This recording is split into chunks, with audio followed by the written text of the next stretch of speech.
Você já parou para pensar que talvez o maior erro da sua vida financeira tenha começado dentro da escola? Porque desde criança a gente aprende matemática, mas não aprende a lidar com dinheiro. Aprende a decorar fórmulas, mas ninguém ensina como sair das dívidas. Aprende a obedecer, mas não aprende a construir liberdade. E foi exatamente isso que um garoto descobriu aos 9 anos de idade, depois de fazer uma pergunta simples ao próprio pai. Pai, por que a escola não ensina a gente a ficar rico? A resposta mudou a vida dele para sempre. Porque o pai olhou nos olhos do filho e respondeu algo que parece teoria da conspiração, mas que faz sentido demais quando você cresce.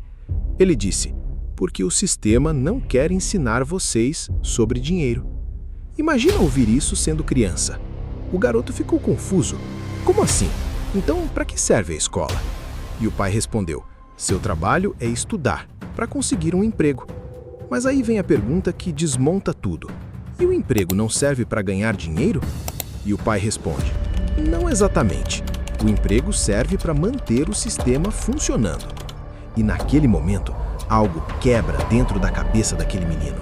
Porque pela primeira vez, ele percebe que existe uma diferença gigantesca entre trabalhar por dinheiro e entender como o dinheiro funciona. O pai dele era altamente estudado, chefe da educação, PhD, respeitado, inteligente, mas mesmo assim admitiu uma coisa brutal. Empregados não precisam entender de dinheiro, porque alguém vai cuidar deles. O governo, a empresa, o salário, a aposentadoria. Só que existe um problema nisso.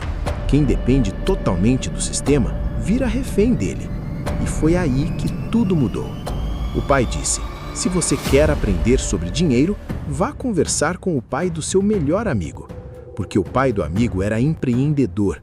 E isso é importante, porque empreendedores são obrigados a entender dinheiro. Se não entenderem, quebram. Funcionários podem sobreviver anos sem saber nada sobre finanças. Empreendedores não. Então aquele garoto de 9 anos foi até o escritório do pai do amigo, bateu na porta e soltou a frase mais improvável possível. Eu quero aprender a ficar rico. O homem olhou para ele e mandou ele embora. Fim da conversa. Mas o garoto voltou, insistiu, esperou, encheu tanto a paciência do homem que finalmente ele aceitou ensinar. Mas com uma condição. Uma condição que parece pequena, mas carrega uma das maiores lições sobre riqueza. Ele disse, eu nunca vou te pagar. E aquilo confundiu completamente a cabeça da criança. Como assim, trabalhar sem receber? Então veio a frase que mudaria tudo. No momento em que eu te pagar, você vai pensar como empregado. Isso é pesado, porque a maioria das pessoas cresce acreditando que segurança é salário. Mas alguns aprendem cedo que liberdade é construir ativos. E foi ali que começou uma educação completamente diferente da escola tradicional. Nada de sala de aula, nada de prova, nada de diploma. O aprendizado acontecia limpando o chão, recolhendo bituca, observando negócios, escutando conversas, vivendo o mundo real. Até que um dia o mentor colocou um jogo de tabuleiro na mesa. Monopoly, banco imobiliário. E o garoto pensou, finalmente vou aprender sobre dinheiro. Só que passaram horas, dias, semanas, e eles só jogavam. Até que, irritado, o garoto explodiu. Quando você vai me ensinar sobre dinheiro? E o mentor respondeu, o que você acha que estamos fazendo? A criança não entendia. Então o homem apontou para o tabuleiro. Você está aprendendo a comprar ativos.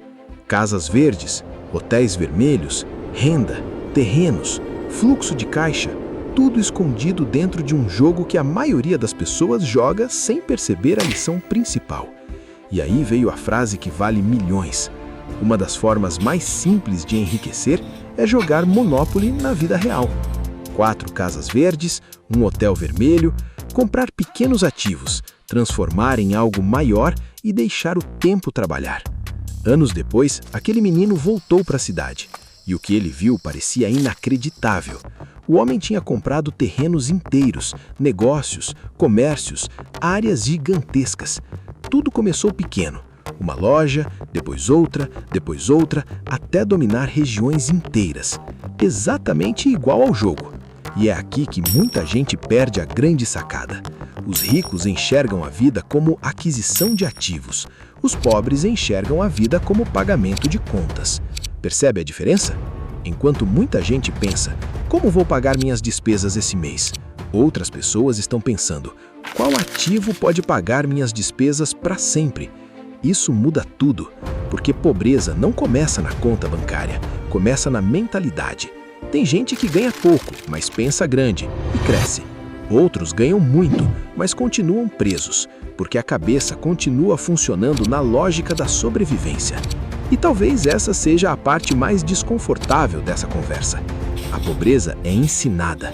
Ela passa de geração em geração, não só no bolso, mas nas frases. Dinheiro é difícil, rico é ganancioso, isso não é pra gente, nasci pobre e vou morrer pobre. Palavras repetidas tantas vezes que viram identidade. E aí entra um ponto que quase ninguém fala. A escola foi criada para formar bons funcionários, não investidores, não empreendedores, não donos.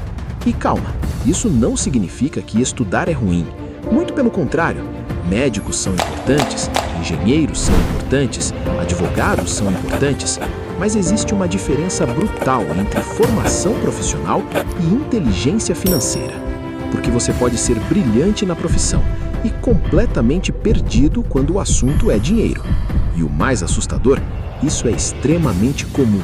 Pessoas com diplomas incríveis, afundadas em dívidas, salários altos, ansiedade alta, prestação alta, vida cara, pressão constante, porque ninguém ensinou sobre fluxo de caixa, investimento, impostos, ativos, juros compostos, e aí acontece a tragédia silenciosa.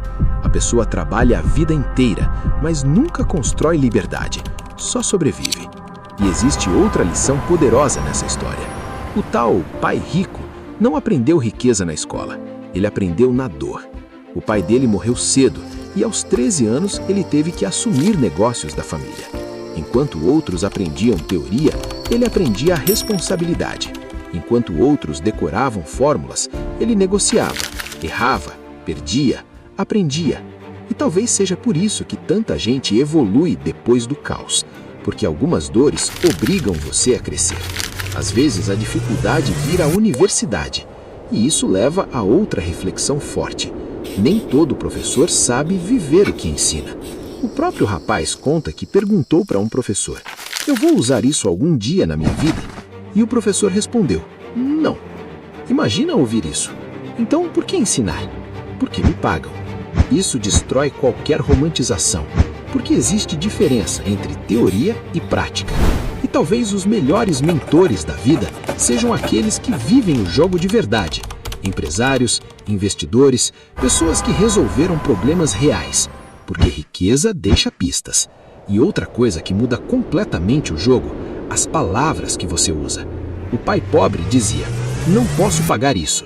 O pai rico dizia: como eu posso pagar isso? Parece detalhe, mas muda o cérebro. Uma afirmação fecha a mente, uma pergunta abre. Quando você diz não consigo, seu cérebro para.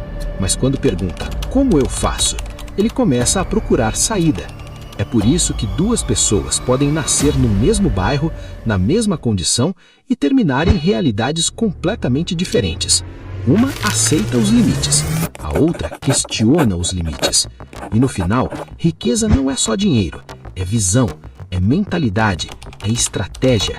É entender que trabalhar duro sem inteligência financeira pode virar prisão. E talvez seja por isso que tanta gente hoje vive cansada, mesmo fazendo tudo certo, porque seguir o roteiro padrão nem sempre leva à liberdade. E aqui vai a verdade mais importante dessa conversa. Você não precisa descobrir tudo sozinho, mas precisa começar a pensar diferente, ler diferente, ouvir diferente, perguntar diferente. Porque o jogo financeiro existe e a maioria nem percebe que está jogando. Uns jogam para sobreviver, outros jogam para construir patrimônio. Então a pergunta final é simples: você está trabalhando só para pagar contas ou está construindo algo que um dia vai trabalhar por você? Porque no fim, talvez a maior pobreza não seja faltar dinheiro. Talvez seja passar a vida inteira sem entender como ele realmente funciona. E quando você entende isso, nada mais volta a ser igual.